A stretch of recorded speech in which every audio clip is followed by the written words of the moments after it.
बिस्मिल्लाहिर्रहमानिर्रहीम। अस्सलाम वालेकुम। मैं समी इब्राहिम और आप देख रहे हैं हमारा सोशल मीडिया।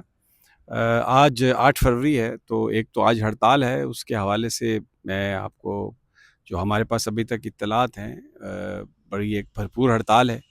अंदरूनी सिंध बंद है और केपीके में तकरीबन 90-95% पहिया जाम और शटर डाउन है। और बलूचिस्तान ने तो कमाल ही कर दिया। वहाँ पर तो बहुत यानी सड़कें भी बंद हैं और लोग भी बाहर निकले हुए हैं। पंजाब में जो कई बड़े-बड़े शहर हैं, वहाँ पर बड़ी-बड़ी मार्केटें बंद हैं और लेकिन यहाँ पर आज इंतज़ामिया ने अजीब काम किया है, आप ज़रा अंदाज़ा लगाएँ। मेट्रो सर्विस पिंडी इस्लामाबाद में बंद कर दी गई है, ग्रीन लाइन भी बंद कर दी गई है और उसकी वजह क्या है? ना कोई थ्रेट है, उसकी वजह ये है कि यहाँ पर जो इनके सियासतदानों ने जो इनको मशवरा दिया वो ये जो नून लीग और पीपल्स पार्टी की मकामी क़यादत कि ये जो पब्लिक ट्रांसपोर्ट है ना, इसको बंद करवाएँ। इसको बंद करवाएँगे तो लोग अपने मोटरसाइकिलों पर, कारों पर बाहर निकलेंगे और वो जो पीटीआई पहिया जाम करना चाहती है, वो नहीं होगी क्योंकि लोग अपने कामों में जाते हैं। लेकिन यहाँ पर जो मार्केटें हैं वो बंद हैं। सैटेलाइट टाउन बंद है, अपारा बंद है, मरी रोड की बेशतर दुकानें बंद हैं। तो ये एक एक जो चीज़ है वही हाल हमें लाहौर में तो आज सुबह बहुत सारी, मैं आगा सरवर साहब को देख रहा था, वो रिपोर्ट कर रहे थे कि जो नाश्ते की दुकानें हैं यानी रात जो जिन सिलेक्टेड एरियाज़ में बसंत हो रही है, क्योंकि बसंत पूरे लाहौर में तो नहीं हो रही, सिलेक्टेड एरियाज़ में जहाँ पर अमीर लोगों ने छतें ली हैं और लोगों को वहाँ पर एंटरटेन किया जा रहा है। आम आदमी तो बेचारा ना उसके पास पतंग है, ना डोर है, ना उसको इजाज़त है, क्योंकि पहले तो लोग वो ले आते थे कागज़ पतंग बनाने वाला और ख़ुद ही बना लेते थे, प्लास्टिक की बना लेते थे। लेकिन इस दफ़ा ठेके दिए गए हैं, क्यूआर कोड दिया गया अपने ही लोगों को। तो मरीम साहबा ने खूब नून लीगियों की दिहाड़ी लगवाई है। लेकिन पहले 2 दिन तो बिल्कुल कुछ नहीं हुआ।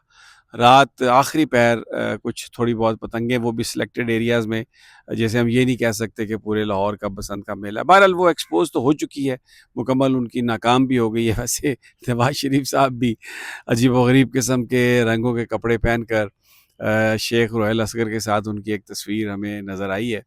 और जो नून लीग का सोशल मीडिया है, वो बहुत ज़्यादा इस चीज़ को बढ़ा-चढ़ा के बयान कर रहा है। और फिर पुरानी जो कुछ तस्वीर एआई ने ये बताया कि अलीमा खान साहबा के बच्चों की, पीटीआई के लोगों की जो पुरानी तस्वीर हैं, उनको चलाया जा रहा है। ये और बताया जा रहा है कि उन्होंने भी पसंद बनाई। लेकिन वो जो नवाज़ शरीफ साहब की एक तस्वीर है शेख रुहैल असगर के साथ, बड़ा अजीब ड्रेसिंग उनकी बाबों की, और इट्स अमेज़िंग कि क्या वो उसमें मैसेज देना चाह रहे हैं। लेकिन बहरहाल नाकाम बसंत और अब 8 फरवरी को भरपूर एक हड़ताल। यहाँ पर पिंडी इस्लामाबाद में मैंने आपको बताया है कि दूसरे शहरों से भी ऐसी इत्तलात हैं कि जो पब्लिक ट्रांसपोर्ट है उसको बंद करो, ताकि लोग जो हैं वो अपने घरों से अपनी मोटरसाइकिलों पे, कारों पे निकलें, पैदल निकलें, सड़कों पर नज़र आए, उसकी वीडियो बनाओ और पोस्ट करो। छोटी-छोटी गलियों की, मोहल्लों की दुकानों की वीडियो बना के पोस्ट कर रहे हैं। तो मैं अब यहाँ पर खड़ा हूँ, गुलबर्ग ग्रीन का इलाका है, कोई यहाँ पर मुझे गाड़ी सड़क पे नज़र नहीं आ रही। तो लेकिन जो इस्लामाबाद एक्सप्रेस वे है उस पे थोड़ी बहुत ट्रैफ़िक ज़रूर है, बट जितनी होती है उससे आधी से भी कम है। तो ये एक कामयाबी है। अब ये एक बड़ा ज़रूरी है यहाँ पर ये बात करना और याद रखना कि ये हड़ताल है क्यों? मुझे पिछला 8 फरवरी याद आ रहा है, क्या देखा था हमने उस दिन?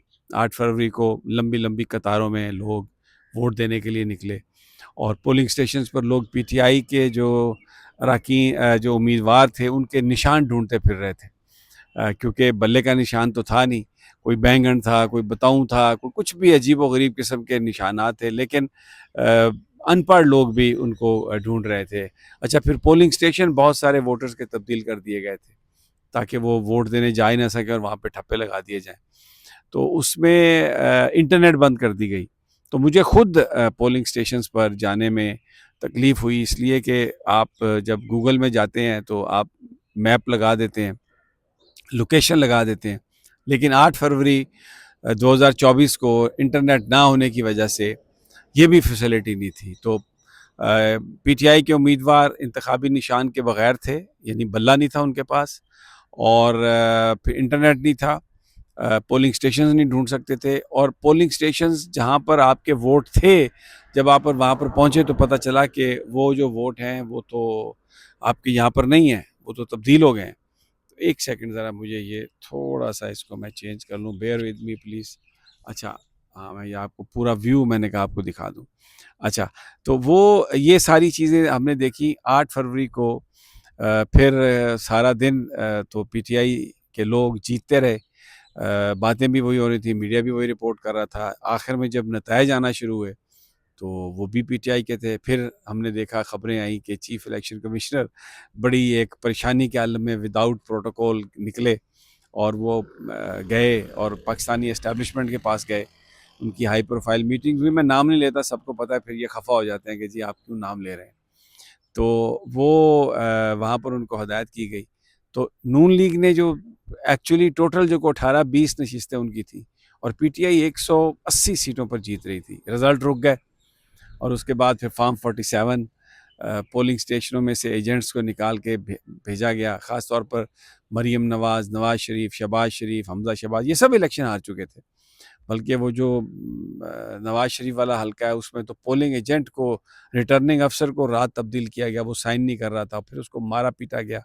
फिर दूसरा एक रिटर्निंग अफसर आया, उसने फार्म 47 जारी किया, जाली फार्म 47, और इलेक्शन कमीशन ने सारे नताइज रोक दिए, सुबह के वक्त उन्होंने शुरू किए। तो ये 8 फरवरी को पाकिस्तानी अवाम के मैंडेट पर डाका डाला गया, और आज जो लोग एहतजाज कर रहे हैं वो बेसिकली इसी बात पर एहतजाज कर रहे हैं कि लोगों ने जो वोट दिए थे आप उनको काउंट करो। और इसमें मैं आपको बताऊं, आप यकीन करें, बलूचिस्तान, अंदरून सिंध, ख़ास तौर पर कराची के बहुत सारे मेन इलाके जो हैं, किमाड़ी है, मलीर है, वहाँ पर मुकम्मल हड़ताल है। और इसी तरह हैदराबाद की जो फुटेजेस हैं, हड़ताल है। पंजाब में लाहौर की तमाम मार्केटें जो हैं, इवन मैंने आपको बताया नाश्ते की दुकानें बंद हैं, और छोटे छोटे शहर भी सारे के सारे बंद हैं। ट्रैफिक मामूल से बहुत कम है। पिंडी इस्लामाबाद की भी ये सूरत हाल है, और केपीके में तो मुकम्मल हड़ताल है। तो लोगों ने जो तहरीक इंसाफ की और मुत्तहिदा अपोजिशन की जो कॉल है उसको रिस्पॉन्ड किया, और बुरे तरीके से हुकूमती अब ये जो कोशिशें हैं वो नाकाम हुई हैं। और बहुत कम लोग, ये आप देखें, आपको कोई इक्का दुक्का गाड़ी नज़र आएगी, मैं आपको दिखा रहा हूँ, लेकिन लोग जो हैं उन्होंने लब्बैक कहा है तहरीक इंसाफ की अपील पर, मुत्तहिदा अपोजिशन की अपील पर, और एक कामयाब हड़ताल का मैसेज दिया है।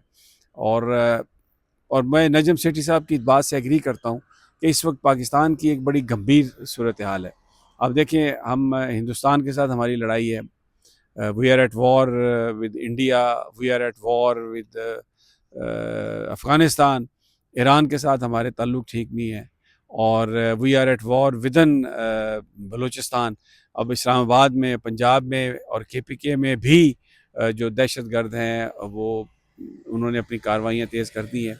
तो सवाए इसके कि हम ये खबरें देते हैं कि फितना अल ख़वारिज और फितना अल हिंद और इतने हमने मार दिए, क्या पॉलिटिकल इनिशिएटिव है, कैसे उसको हम कामयाब करेंगे। और इसमें मोहसिन नकवी साहब ने जो कल बात कही कि कम्युनिटी इंटेलिजेंस नहीं आ रही, क्यों नहीं आ रही community intelligence? Because people don't trust you, people don't believe कि ये गवर्नमेंट असली गवर्नमेंट है, लेजिटिमेट गवर्नमेंट है, और ये कोई मसाइल का हल कर सकती है। तो ये वो बड़ी अलार्मिंग चीज़ें हैं। और इसके साथ साथ जो बलूचिस्तान में जो लोग हैं, जो कोयटा में लोग हैं, वो ये कहते हैं कि अलार्मिंग चीज़ ये है कि जिस वक्त ये दहशतगर्द आए हैं, इन्होंने इलाके पर कब्जा किया है, तो मकामी पॉपुलेशन ने रेजिस्ट नहीं किया, मकामी पॉपुलेशन ने उसको रेजिस्ट नहीं किया, विच इज़ वेरी अलार्मिंग। तो ये इस वक्त सूरत हाल है। मैं जो मैं बातें कर रहा हूँ, इसका मकसद ये नहीं है कि खुदा न खास्ता हम लोग जीत नहीं सकते या पाकिस्तान कामयाब नहीं हो सकता, but these are alarming things. We must understand that, we must have everybody on board, और पॉलिटिकल सोल्यूशन की तरफ जाना चाहिए। और जो पाकिस्तान के आइन कानून को नहीं मानते उनके खिलाफ बिल्कुल सख्त कार्रवाई हो। लेकिन जो लोग पाकिस्तान के साथ मिलकर काम करने के लिए तैयार हैं, उनको पॉलिटिकल इनिशिएटिव उनके लिए लेना बहुत ज़रूरी है। इजाज़त दीजिए, अगली वीडियो तक इंशाल्लाह जल्द मुलाकात होगी। अल्लाह निगहबान।